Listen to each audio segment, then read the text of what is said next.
Hello friends, skill साधना में आपका एक बार फिर स्वागत है। आज हम इंटरनेट बिजनेस मॉडल्स के बारे में बात करेंगे। यानी बहुत सारे बिजनेसेस इंटरनेट पर स्टार्ट हो रहे हैं। जो बिज़नेस ऑफलाइन थे वो ऑनलाइन शिफ्ट हो रहे हैं। तो कैसे इंटरनेट पे बिज़नेस बनता है, इसके बारे में एक ओवरऑल चीज़ हम जानेंगे, कुछ टॉप बिजनेस मॉडल्स को स्टडी करके और उनसे सीखने की कोशिश करेंगे। तो चलिए स्टार्ट करते हैं। इंटरनेट जब एक्चुअली लॉन्च हुआ था एज अ टेक्नोलॉजी, तो मेनली इंटरनेट पर कम्युनिकेशन का यूज़ केस सोचा गया था कि इंटरनेट के ज़रिए लोग एक दूसरे को कम्युनिकेट कर पाएंगे, मैसेज भेज पाएंगे। उसी के थ्रू ये इंटरनेट पर लोगों ने अपनी वेबसाइट्स बनानी शुरू करी, एक दूसरे को मैसेज करना शुरू किया। ईमेल्स और वेबसाइट्स आई थिंक सबसे पहले हमारे इंटरनेट के यूज़ केस हैं। तो वहीं से शुरू हुआ कंटेंट एज अ बिज़नेस। लोग अपनी वेबसाइट्स बनाते थे, उन वेबसाइट्स पर लोग आते थे। और जो बहुत पॉपुलर इंटरनेट की वेबसाइट्स थी, जैसे याहू उस टाइम पर बहुत पॉपुलर वेबसाइट थी, तो याहू का एक मार्केटिंग बिजनेस मॉडल निकल के आने लगा। क्योंकि अगर लाखों करोड़ों लोग एक एक वेबसाइट को रोज़ देखते हैं, रोज़ उस पर आते हैं, तो ब्रांड्स ने उन वेबसाइट्स को पैसा देना शुरू कर दिया कि हमारी एडवर्टाइजमेंट्स आप करो। तो ये सबसे पहले कंटेंट एंड मार्केटिंग बिजनेस शुरू हुआ इंटरनेट पर, जो आज भी चलता है।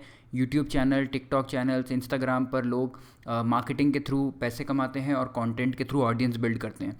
तो इस बिज़नेस के एक अगर हम ओवरऑल सक्सेस फैक्टर समझें, तो ये रहता है कि देखिए, आप अपने कंटेंट के थ्रू अपनी ऑडियंस बिल्ड करते हैं और अपनी ऑडियंस को एडवर्टाइजमेंट दिखा के आप मोनेटाइज करते हैं। तो सबसे पहला तो कंटेंट प्रोपोजिशन एक मॉडल है। देखिए, इसमें या तो प्लेटफॉर्म्स हैं या कोई इंडिविजुअल कंटेंट क्रिएटर है। जो प्लेटफॉर्म है जैसे फेसबुक, गूगल, यूट्यूब, आपका कोरा, ट्विटर, ये क्या करते हैं, ये बाकी लोगों को कंटेंट क्रिएट करने की अपॉर्चुनिटी दे रहे हैं, जैसे टिकटॉक भी है। और तो ये प्लेटफॉर्म डायरेक्टली ब्रांड्स के साथ एडवर्टाइजमेंट करके उनसे रेवेन्यू कमाते हैं। और जो क्रिएटर हैं, जो अपना कंटेंट बनाते हैं इन प्लेटफॉर्म पर, वो अपनी ऑडियंस बना के अपने व्यूज़ के थ्रू मोनेटाइज करते हैं, या फिर वो भी ब्रांड्स के साथ डायरेक्टली पार्टनरशिप कर सकते हैं। इसमें जो सक्सेस फैक्टर है वो ये है कि यूनिक कंटेंट प्रोपोजिशन होना चाहिए। अगर आप इंटरनेट पर कंटेंट क्रिएटर बनना चाहते हैं, तो जैसे आप यूट्यूब पे कोई कुकिंग चैनल बनाना चाहते हैं, तो आपको पता है यूट्यूब पे ऑलरेडी हज़ारों कुकिंग चैनल हैं। आपके पास कुछ ना कुछ यूनिक चीज़ होनी चाहिए जो देखने के लिए लोग आपके पास आएँ। दूसरा, टाइमिंग बहुत ज़रूरी है। अगर आप किसी चीज़ के ऊपर टाइमिंग के साथ एंटर करते हैं, जैसे फॉर एग्जांपल आप अगर अपना कंटेंट चैनल बनाते हैं, आज से 10 साल पहले आप बनाते कुकिंग के ऊपर, तो शायद बनाना थोड़ा इजी था। आज आप कुकिंग के ऊपर चैनल बनाएंगे, थोड़ा बनाना मुश्किल है। सेम चीज़ किसी के लिए भी ट्रू है। कुकिंग तो मैं एक एग्जांपल की तरह बता रहा हूँ, बट आप फिटनेस के ऊपर चैनल बनाएं, चाहे किसी के ऊपर भी बनाएं। हाँ, अगर कोई यूनिक चीज़ आप पकड़ते हैं तो शायद उसके ऊपर आपको जल्दी मोमेंटम मिल जाए। तीसरा, एंगेजिंग ऑडियंस। तो ये जो प्लेटफॉर्म होते हैं, कंटेंट प्लेटफॉर्म, यूट्यूब हो गया, फेसबुक हो गया, इंस्टाग्राम हो गया, ट्विटर हो गया, इसमें ये लोग उन लोगों का कंटेंट ज़्यादा प्रमोट करते हैं जो रेगुलर कंटेंट डालते हैं। इसीलिए आपने देखा होगा टिकटॉक पे भी एक एक आदमी दिन में 3 3 बार, 4 4 बार टिकटॉक डालता है। या इंस्टाग्राम पर लोग दिन के 2 पोस्ट या वीक के मतलब 4 5 पोस्ट ज़रूर डालते हैं, क्योंकि इससे प्लेटफॉर्म उनके पोस्ट को बूस्ट करता है और ऑडियंस एंगेजमेंट रहता है, और टोटल व्यूज़ के ऊपर ही उन्हें मोनेटाइजेशन मिलता है।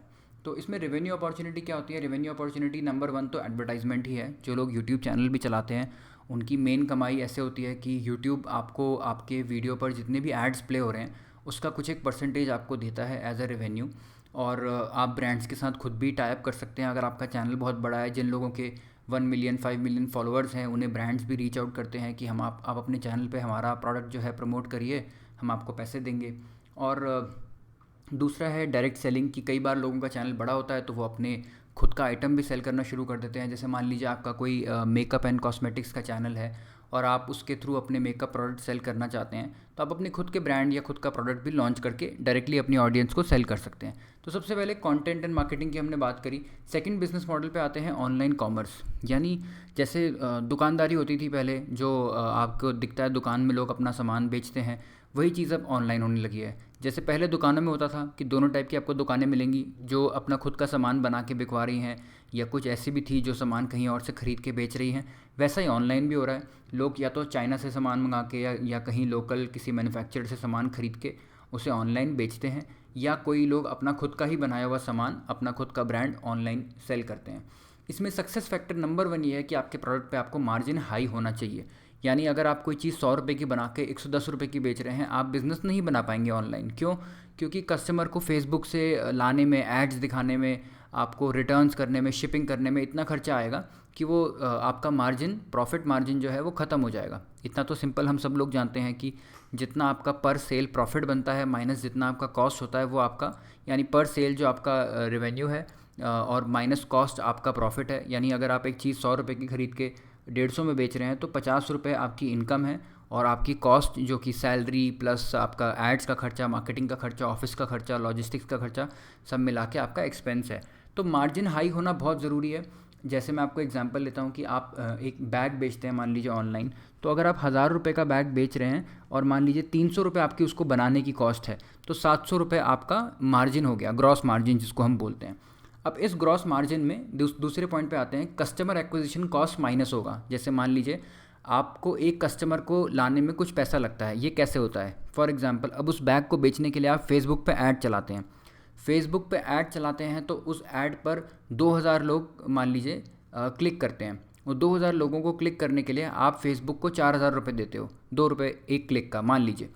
तो वो 2000 रुपये 2000 लोग जब आपके प्लेटफॉर्म पे आते हैं, उसमें से मान लीजिए कि सिर्फ 20 लोग आपका सामान खरीदते हैं। तो यानी 20 सेल लाने के लिए आपने 2000 रुपये खर्च किए, यानी कि आपने एक सेल लाने के लिए 100 रुपये खर्च किए।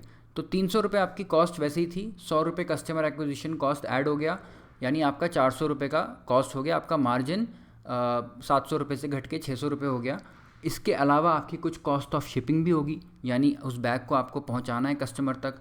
अब आप या तो किसी थर्ड पार्टी डिलीवरी पार्टनर के थ्रू, चाहे डिलीवरी है, ब्लू डैट है, अमेज़न है, किसी के थ्रू उसको कस्टमर तक पहुंचवाएंगे, और वो पैसा जो कुरियर का है वो आपके कॉस्ट में ऐड होगा। उसके अलावा जो आपकी सैलरीज़ हैं, जो आपके ओवरहेड एक्सपेंसेस हैं, वो माइनस होंगे। तब जाके आपका कुछ ग्रॉस प्रॉफिट में से ये सारे कॉस्ट माइनस होकर नेट प्रॉफिट बचेगा। तो यानी प्रोडक्ट पे मार्जिन हाई होना, कस्टमर एक्विजिशन कॉस्ट लो होना, और कॉस्ट ऑफ शिपिंग, ये बहुत ज़रूरी है। अब कई बिजनेसेस में क्या है कि जैसे बैग्स तो ऐसे हो गए कि एक बार एक आदमी ने ख़रीदा तो 3 साल तक शायद वो ना खरीदे। बट एक एग्जांपल इसी में लेते हैं, मान लीजिए ऑर्गेनिक घी का। अगर आप एक अपना ऑर्गेनिक घी बना के लोगों को बेचते हैं और वो घी लोगों को बहुत पसंद आता है और वो हर 15 दिन में आपका घी ऑर्डर करते हैं, तो शायद पहली बार आप कस्टमर को एक्वायर करने के लिए नुकसान में भी चले जाओ, क्योंकि पहली बार आपने उसको एक्वायर करने के लिए 200 रुपये खर्च किए, लेकिन अगली बार आपको वो कस्टमर दोबारा सामान खरीदता है तो एक्वायर करने के पैसे नहीं देने पड़ेंगे। वही कस्टमर दोबारा सामान अपने आप खरीदेगा, तो आपकी वो 200 रुपये की कॉस्ट ऑफ एक्विजिशन, यानी एक्विजिशन का मतलब होता है कस्टमर को लेकर के आना, वो बच गया। तो इसमें आप इसीलिए ऐसे प्रोडक्ट्स जिनकी फ्रीक्वेंसी ऑफ परचेज़, यानी जिसको कस्टमर बार बार ख़रीदता है, जैसे टूथपेस्ट है, आपका हर 15 दिन में, 20 दिन में, महीने में ख़त्म होता है, या साबुन है आपका हर 15 दिन में, महीने में ख़त्म होता है। जो प्रोडक्ट्स बार बार लोग ख़रीदते हैं उनकी लाइफ टाइम वैल्यू बहुत ज़्यादा होती है। लाइफ टाइम वैल्यू का मतलब ये है कि एक कस्टमर अपने लाइफ टाइम में आपसे कितने रुपए का बिज़नेस करेगा। ये बहुत बहुत इंपॉर्टेंट कॉन्सेप्ट है किसी भी ऑनलाइन बिज़नेस के लिए, कि आपके कस्टमर की लाइफ टाइम वैल्यू क्या है। जिस बिज़नेस के कस्टमर की लाइफ टाइम वैल्यू जितनी ज़्यादा होगी, वो बिज़नेस उतना ही प्रॉफिटेबल होगा, उतना ही अच्छा होगा। जिसकी जितनी कम होगी, वो उस बिज़नेस के लिए, उस बिज़नेस को बड़ा बना पाना उतना ही मुश्किल होगा। ये इंपॉर्टेंट कॉन्सेप्ट है। तो मैं इसका एक एग्जांपल और दे देता हूँ। मान लीजिए आप एक एग्ज़ाम की तैयारी कराते हैं, उसके लिए बिज़नेस चलाते हैं। तो अब वो एग्ज़ाम्पल ले लीजिए कि जेई का एग्ज़ाम है, जो लोग इंजीनियरिंग एंट्रेंस के लिए देते हैं। तो जेई के एग्ज़ाम में आप बच्चों को पढ़ाएंगे, तो एक बच्चा वो एग्ज़ाम, 90% बच्चे वो एग्ज़ाम एक ही बार देंगे। तो आपने एक ही बार बच्चे से ट्रांजैक्शन करी, चाहे वो 50,000 की थी, चाहे लाख रुपए की थी, बट उतना आपका एक कस्टमर से बिज़नेस आ गया। अब वही मान लीजिए आप एक फर्स्ट के बच्चे को ट्यूशन पढ़ाते हैं, वो कम से कम 5 साल तक आपसे ट्यूशन पढ़ता है, आप एक बार में लाख रुपए लेते हैं एक साल के, तो 5 साल के 5 लाख रुपए हो गए। तो वो 5 साल के बाद भी अगर आपसे पढ़ता है, आपके कोई और ब्रांड है, तो फिर वो 12 साल के 12 लाख रुपए हो गए, या 10-12 लाख, जितना भी आपने डिस्काउंट करके बनाया उसको। तो आपकी लाइफ टाइम वैल्यू 10 गुना बढ़ गई, यानी 1 लाख रुपए की सेल से वो 10 लाख रुपए की सेल हो गई। क्यों? क्योंकि उस कस्टमर को आप बहुत लंबे पीरियड तक के लिए कुछ सेल कर सकते हो। तो लाइफ टाइम वैल्यू बहुत इंपॉर्टेंट कॉन्सेप्ट है बिज़नेस में। इसमें ऑनलाइन कॉमर्स में, ऑनलाइन सामान बेचने में जो रेवेन्यू अपॉर्चुनिटी है वो यही है कि डायरेक्ट सेल्स, यानी आप ऑनलाइन कुछ सामान सेल कर रहे हो, और जब आपके कस्टमर बन जाएंगे तो आप उनके लिए नए नए प्रोडक्ट्स भी ला सकते हो। थर्ड है मार्केट प्लेस। अब क्या होता है कि जैसे आपने ऑनलाइन अपनी दुकान लगानी शुरू करी, तो कई ब्रांड्स और कई वेबसाइट्स ऐसे आ गए जिन्होंने बोला कि हम आप सबको अपनी इंडिविजुअल वेबसाइट बनाने की ज़रूरत नहीं है, आप हमारी वेबसाइट पर अपना सामान बेच सकते हो। इसका सबसे बड़ा एग्जांपल है अमेज़ॉन, फ्लिपकार्ट या ज़ोमैटो और स्विगी। आप अगर एक रेस्टोरेंट हो तो आपको अपनी वेबसाइट बनाने की ज़रूरत नहीं है जहाँ से लोग ऑर्डर करें। आप ज़ोमैटो पे अपना रेस्टोरेंट लिस्ट कर दो, वहाँ से लोग ऑर्डर करेंगे, आप उनको सप्लाई कर दो, और आप जो भी मार्जिन है वो आप कमा लो। वैसे ही अमेज़ॉन है, फ्लिपकार्ट है, आपको अपनी अलग वेबसाइट बनाने की ज़रूरत नहीं है। आपने अपना सामान अमेज़ॉन पे लिस्ट कर दिया, फ्लिपकार्ट पे लिस्ट कर दिया, और कस्टमर वहाँ से आपका सामान खरीद सकता है। ये मार्केट प्लेस बिजनेस मॉडल होते हैं। इनमें रेवेन्यू दोनों साइड से कमाती है कंपनी, बायर से भी यानी जो सामान खरीद रहा है उससे भी, और सेलर से भी जो सामान बेच रहा है उससे भी। तो इस पर देखते हैं क्या बिज़नेस मॉडल निकल के आते हैं। तो इसमें सक्सेस फैक्टर क्या है? सबसे पहला सक्सेस फैक्टर ये है, देखिए मार्केट प्लेस, सबको पता है कि मार्केट प्लेस बहुत प्रॉफिटेबल है, बहुत बड़ी कंपनी बन जाती है। तो ये आपको पता है, अमेज़ॉन जैसे दुनिया की सबसे बड़ी कंपनीज़ में से आती है, टॉप 5 कंपनीज़ में से आती है। और अमेज़ॉन के जो फाउंडर हैं जेफ बीजोस, वो one of the richest person in the world है। सो इनफैक्ट शायद richest person in the world है। सो सबको पता है कि मार्केट प्लेस से आप बहुत बड़ी कंपनी बना सकते हो, बहुत बड़ा बिजनेस बना सकते हो। बट सबसे मुश्किल चीज़ जो मार्केट प्लेस में होती है वो होती है इनिशियल ट्रैक्शन। मान लीजिए मैंने एक ऐसी वेबसाइट खोली जिसमें सब लोग एक दूसरे को शूज़ सेल कर सकते हैं, और अगर आप शू मैन्युफैक्चरर हैं तो अपना एक शू का बिज़नेस वहाँ पे लॉन्च कर सकते हैं। बट मैं किन को लाऊंगा? जब मेरे मार्केट प्लेस में कस्टमर ही नहीं है तो मैं सेलर कैसे लाऊंगा? और जब सेलर ही नहीं है तो कस्टमर कैसे लाऊंगा? इसी के लिए कई बार मार्केट प्लेसेस ये करते हैं कि वो पहला बिज़नेस अपना एक ऐसी कैटेगरी से शुरू करते हैं जिस कैटेगरी में कंपटीशन थोड़ा कम होता है या ट्रैक्शन लाना इजी होता है। जैसे अमेज़ॉन ने और फ्लिपकार्ट ने दोनों ने ही अपना बिज़नेस बुक्स के थ्रू लॉन्च किया। पहले बुक्स बेचना शुरू किया, क्योंकि बुक्स में बहुत ज़्यादा कैटेगरी होती है, बहुत तरीके की बुक्स हैं जो दुकान पे अवेलेबल नहीं होती, तो लोगों को ऑनलाइन ऑर्डर करनी होती है। उस चक्कर में सेलर्स आए और फिर धीरे धीरे बायर्स और सेलर का साइकिल बनता गया। दूसरा होता है स्केल ऑफ ऑपरेशन। अगर मार्केट प्लेस बहुत ही ज़्यादा कॉम्पिटिटिव बिजनेस है, अगर आप बहुत करोड़ों की, हज़ारों करोड़ की इन्वेस्टमेंट रेस करके टॉप 2 में आ सकते हैं तभी कंपनीज कुछ पैसे बना पाती हैं, वरना वो पैसे नहीं बना पाती। आप अगर देखेंगे तो फूड डिलीवरी में ज़ोमैटो और स्विगी के अलावा आपको तीसरा नाम बड़ी मुश्किल से मिलेगा, क्योंकि टॉप 2 प्लेयर्स हैं, वो सारा बिज़नेस ले जाते हैं, सारे मार्केट अपॉर्चुनिटी, बार्गेनिंग पावर सब उन्हीं के पास है। सेम चीज़ अमेज़ॉन फ्लिपकार्ट में भी है। आपको तीसरा प्लेयर बड़ी मुश्किल से सर्वाइव कर पाएगा। ऐसा नहीं कि नहीं हो सकते, लेकिन बहुत मुश्किल होता है टॉप 2 के बाद किसी के लिए सर्वाइव कर पाना। और तीसरा सक्सेस फैक्टर है फ्रीक्वेंसी ऑफ ट्रांजैक्शन। अगर आपने ऐसा मार्केट प्लेस बनाया जिसमें एक कस्टमर 6 महीने में एक बार आता है, तो आपके लिए शायद बहुत प्रॉफिटेबल नहीं होगा। बट अगर हर कस्टमर को, जैसे अमेज़ॉन के साथ है, वहाँ सब कुछ ही मिलता है और शायद महीने में लोग 10-15 बार अमेज़ॉन से सामान खरीद भी लें, तो वहाँ पर उनको बड़ा फ़ायदा होता है। रिवेन्यू अपॉर्चुनिटी तो बहुत ज़्यादा है मार्केट प्लेस में। आप लिस्टिंग फ़ीस लेते हो, जो आप एडवर्टाइजिंग फ़ीस लेते हो सेलर से, आप कमीशन भी लेते हो हर सेल पर कस्टमर से, सेलर से। आप अपने प्राइवेट लेबल लॉन्च कर सकते हो, जैसे अमेज़ॉन ने अमेज़ॉन बेसिक्स लॉन्च किया है, या मिंत्रा ने अपने पास अपने कुछ मिंत्रा के ब्रांड्स लॉन्च किए हैं। आप एडिशनल सर्विसेज लॉन्च कर सकते हो सेलर्स के लिए, कस्टमर्स के लिए, जैसे स्विगी ने और ज़ोमैटो ने ज़ोमैटो गोल्ड लॉन्च किया है, या स्विगी ने अपना कुछ लॉन्च किया है। तो वैसे ही आप एक्स्ट्रा सर्विस भी लॉन्च कर सकते हो। कस्टमर के लिए आपको कोई सर्विस लॉन्च करनी है, जैसे अमेज़ॉन प्राइम, आप वो भी लॉन्च कर सकते हो। तो इसमें रेवेन्यू की अपॉर्चुनिटीज़ बहुत ज़्यादा होती हैं। बट हाँ, मार्केट प्लेस के बिज़नेस में कॉस्ट बहुत ज़्यादा है और आपका नेट मार्जिन बड़ा कम है, तो इसलिए सर्वाइव करना थोड़ा मुश्किल होता है। जिसके लिए हमने जैसे देखा कि शायद अगर आप 10 मार्केट प्लेस के एग्जांपल लेंगे तो उनमें 1 या 2 ही कंपनी सर्वाइव कर पाएंगी। फिर होता है technology as a service. Again ये बहुत हाई इन्वेस्टमेंट बिजनेस मॉडल है। जैसे इसका बड़ा एग्जांपल है अमेज़ॉन AWS, गूगल क्लाउड, या आप कोई एग्जांपल ले लीजिए जिसमें technology platform as a service offer हो रहा है। जैसे शॉपिफाई का एक प्रोडक्ट है जिसके थ्रू आप अपनी ई-कॉमर्स वेबसाइट बना सकते हो। ये वो प्रोडक्ट है जो कह रहे हैं कि देखो हमने एक टेक्नोलॉजी बनाई है, आप उस टेक्नोलॉजी को यूज़ कर सकते हो, आप हमें हर महीने कुछ पैसा दे दो। और गूगल क्लाउड फॉर बिज़नेस है, वो ये कहता है आप हमें पर यूज़र इतना पैसा दे दो और आप हमारी टेक्नोलॉजी यूज़ कर लो। अमेज़ॉन कहता है कि आप हमारा सर्वर यूज़ कर लो और आप हमें उसके पैसे दे दो यूजेज के हिसाब से। तो वैसे टेक्नोलॉजी एज अ सर्विस के बहुत बड़े कंपनीज़ ने बहुत अच्छे बिज़नेस लॉन्च किए हैं, बट ये बहुत बड़े और बहुत प्रॉफिटेबल बिज़नेस बनते हैं। इसमें सक्सेस फैक्टर ये है कि देखिए state of the art technology develop करने के लिए आपको बहुत ज़्यादा इन्वेस्टमेंट चाहिए R&D में, क्योंकि आप ऐसे कोई टेक्नोलॉजी नहीं बना सकते जो आप एज अ सर्विस ऑफ़र कर दोगे।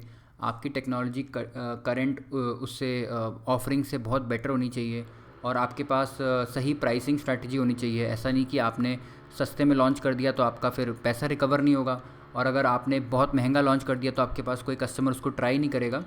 थर्ड, आपकी एक्विजिशन कन्वर्जन स्ट्रैटेजी बहुत अच्छी होनी चाहिए। जैसे फॉर एग्जांपल गूगल के साथ है कि वो आपको फ्री ट्रायल देगा 1 महीने का, फिर आप उसे यूज़ कर पाओगे, या अमेज़ॉन आपको थोड़े फ्री क्रेडिट्स देगा, या वो कुछ स्टार्टअप्स को इस तरीके से फ्री क्रेडिट देते हैं कि आप जब तक छोटे हो तब तक आपको पे करने की ज़रूरत नहीं है। जैसे आपकी यूजेज बढ़ती है, आपका प्रोडक्ट ट्रैफिक जनरेट करने लगता है, तब आप पे करते हो। तो एक्विजिशन आपकी स्ट्रैटेजी क्या है, कन्वर्जन स्ट्रैटेजी क्या है, ये बहुत इंपॉर्टेंट होता है। Technology as a service business में।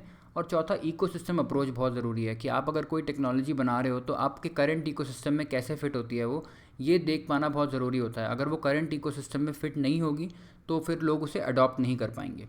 रेवेन्यू अपॉर्चुनिटीज़ में डायरेक्ट सेलिंग ही है कि आप जो भी सर्विस दे रहे हो, टेक्नोलॉजी दे रहे हो, उसके थ्रू ही आप पैसे कमाते हो।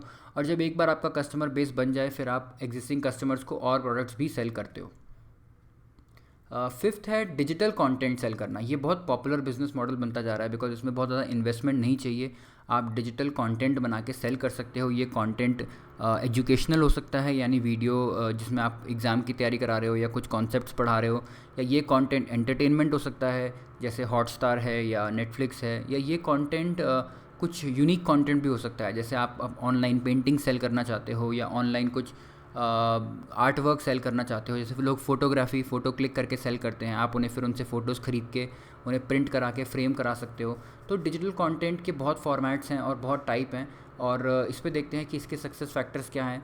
अगेन कंटेंट बिजनेस है तो यूनिक कंटेंट प्रोपोजिशन बहुत ज़रूरी है। अगर आप एग्जांपल हॉटस्टार और इनका ही ले लीजिए तो Hotstar, Netflix, Amazon Prime Video, Z5, Sony LIV, ऐसे बहुत सारे प्लेयर्स आ गए हैं। बट जब तक कि उनके पास कोई ऐसा कंटेंट प्रोपोजिशन नहीं होगा, कोई एक ऐसा टीवी सीरीज़ या कोई मूवी जिसमें लोग बहुत ज़्यादा इंटरेस्टेड हैं, तब तक लोग उनको पे नहीं करेंगे, कंटेंट के लिए पे नहीं करेंगे। कंटेंट बहुत सारा फ्री में भी अवेलेबल है, लोग उसी को देखेंगे, पैसे नहीं देंगे।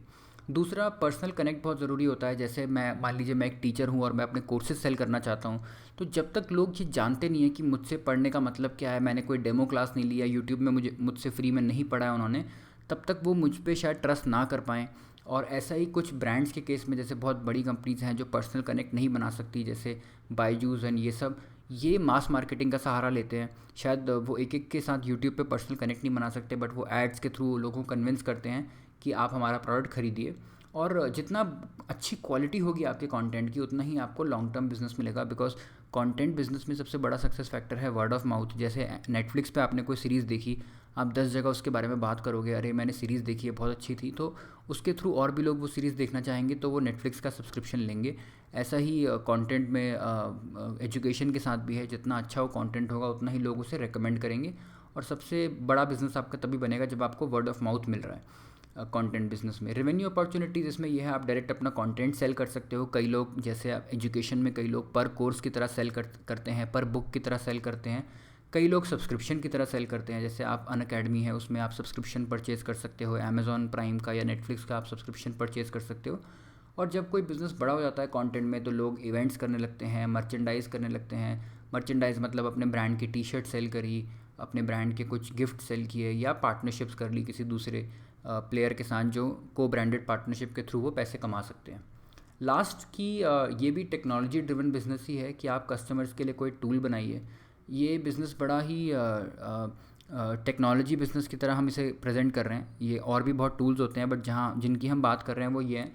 जैसे फॉर एग्जांपल आपने अपने कस्टमर के लिए एक वीडियो एडिटर ऐप बनाया, या अपने कस्टमर के लिए कोई गेम बनाया, या अपने कस्टमर के लिए कोई अलार्म क्लॉक बनाया, या कोई अगर स्टूडेंट है तो उसके लिए आपने एक ऐसा ऐप बनाया जिसमें वो क्विज़ प्रैक्टिस कर सकते हैं। तो ये ऐप बेस्ड या कोई ऐप बनाना, कोई वेबसाइट बनाना जिसमें जो एक टूल की तरह यूज़ हो सकता है, ये एक बहुत अच्छा बिजनेस मॉडल होता है। इसमें सक्सेस फैक्टर ये है कि आपकी प्रोडक्ट स्ट्रैटेजी डिफरेंशिएटेड होनी चाहिए। आप एक जस्ट ऐसा प्रोडक्ट नहीं बना सकते जो ऑलरेडी बना है। फॉर एग्जांपल अगर मैं बोलूँ कि मैं एक ऐप बना रहा हूँ जिससे आप गिटार सीख सकते हो, तो ऑलरेडी 50 ऐप हैं जिनसे आप गिटार सीख सकते हो। मेरे प्रोडक्ट में ऐसा क्या अलग है, क्या डिफरेंशिएटेड है जो कस्टमर को बेटर रिजल्ट देगा या उन्हें पसंद आएगा, ये सोचना बहुत इम्पॉर्टेंट होता है। सेकंड, इसमें आप बहुत मुश्किल होता है पहले से पता कर पाना क्या चीज़ चलेगा क्या चीज़ नहीं चलेगा। तो कई बार ऐसा होता है कि कस्टमर्स को, कंपनीज़ को बहुत बार एक्सपेरिमेंट करना पड़ता है कि क्या बनाएं, कैसे बनाएं, किस तरीके से उसको प्रेजेंट करें, किस तरीके से उसको सेल करें। इसका सबसे बढ़िया एग्जांपल है ड्रॉप बॉक्स में आप देखिए कि एक टूल की तरह आपको मिलता है कि उसमें आप अपनी फ़ाइल अपलोड कर सकते हो और वो फ़ाइल आपको कहीं भी अवेलेबल होगी, जो भी आपके डिवाइस पे ड्रॉप बॉक्स इंस्टॉल्ड होगा। बट ड्रॉप बॉक्स को अपनी प्रोडक्ट वैल्यू प्रोपोजिशन तक पहुंचने तक और आइट्रेट करना पड़ा, काफ़ी उनको समझना पड़ा क्या बनाएं, कैसे बनाएं, और स्पेशली प्राइसिंग स्ट्रैटेजी पर उन्हें बहुत ज़्यादा एक्सपेरिमेंट करना पड़ा। शायद अभी भी वो कर ही रहे हैं कि किसको चार्ज करें, कैसे चार्ज करें, कितना चार्ज करें। प्रीमियम नहीं देंगे, अगर सीधा पेड करेंगे तो कस्टमर उसे यूज़ ही नहीं करेगा, और अगर पेड नहीं रखेंगे तो कॉस्ट नहीं निकलेगा। तो ये बड़ा ट्रिकी हो जाता है ऐसे बिज़नेस में। एक्सपेरिमेंटेशन करना और प्राइसिंग स्ट्रैटेजी सही सेट करना, ये बहुत ज़्यादा कंट्रीब्यूट करता है सक्सेस को। बाकी frequency and depth of usage से मेरा मतलब ये है कि अब जैसे एडोब के टूल्स हैं, एडोबी के फ़ोटोशॉप और लाइट रूम है, ये बहुत अच्छे एग्जांपल्स हैं टूल्स के जो आपको चार्ज करते हैं और आपसे पैसे कमाते हैं। इनकी अपनी डिफरेंशिएटेड वैल्यू होती है और इनकी प्राइसिंग स्ट्रैटेजी भी अच्छी होती है। बट सबसे अच्छी बात इनमें ये होती है कि जो कस्टमर इन्हें ले रहा है, अगर वो इन्हें रेगुलरली यूज़ नहीं करेगा तो वो अपना सब्सक्रिप्शन कैंसिल कर देगा। तो अगर आप कोई ब्लॉगर हैं, कोई फोटोग्राफर हैं, तो आपको पता है कि आपको हर पोस्ट से पहले उसको लाइट रूम पर या फोटोशॉप पर एडिट करना है, या अगर आप वीडियो एडिटर हैं तो आपको कोई वीडियो ऐप पर एडिट करना है। तो वो फ्रीक्वेंसी यानी आप कितना फ्रीक्वेंटली उस ऐप को यूज़ करते हैं, हर वीक में 2 बार करते हैं या दिन में 2 बार करते हैं, और कितना डीपली यूज़ करते हैं। आप उसके सिर्फ एक आधी फ़ीचर यूज़ कर रहे हैं तो शायद आप पे नहीं करेंगे, क्योंकि आपको एक आध फीचर में कोई दूसरा ऐप मिल जाएगा। बट अगर आप उस ऐप को बहुत अच्छे से यूज़ करते हैं तो आपको उसके लिए ज़रूर पे करना पड़ेगा। रेवेन्यू अपॉर्चुनिटीज़ इसमें डायरेक्ट सेलिंग तो है ही, उसके अलावा कई लोग क्या करते हैं, जैसे फ्रीमियम मॉडल पे चल रहे हैं तो एडवर्टीज़मेंट के थ्रू भी पैसे कमाते हैं। जैसे गेम्स ये काफ़ी ज़्यादा करते हैं कि गेम्स आपको फ्रीमियम ऑफरिंग देते हैं, आप गेम पर खेल सकते हो, टेम्पल रन या जो भी गेम आते हैं उसमें आप गेम खेल के या तो बाय कर सकते हो कुछ चीज़ें, वरना वो बीच बीच में आपको ऐड दिखा के पैसे कमाते रहते हैं प्रीमियम में, अगर आपने पे नहीं किया है गेम के लिए। तो आज के इस वीडियो में इतना ही। आज हम आपको समझाना चाहते थे कि इंटरनेट पे जो बिज़नेस मॉडल होते हैं वो क्या होते हैं और उसकी सक्सेस फैक्टर्स क्या होती हैं। ये वीडियो को आपको 2-3 बार देखना पड़ेगा और सोचना पड़ेगा एग्जांपल्स के साथ। इसमें कोई हमने इजी आंसर नहीं दिया है, बट एक पिक्चर दी है। अगर आप इस तरीके का कोई बिज़नेस अपने लिए सोच रहे हो या आप ऐसी कंपनी में काम करते हो जिसका बिज़नेस मॉडल आप समझना चाहते हो, तो इन पॉइंट्स को समझ के आपको अपनी कंपनी का बिज़नेस मॉडल समझ आ जाएगा। और अगर आपके कोई क्वेश्चन होंगे तो कॉमेंट में हमें ज़रूर बताइएगा। स्किल साधना में आज के लिए थैंक यू।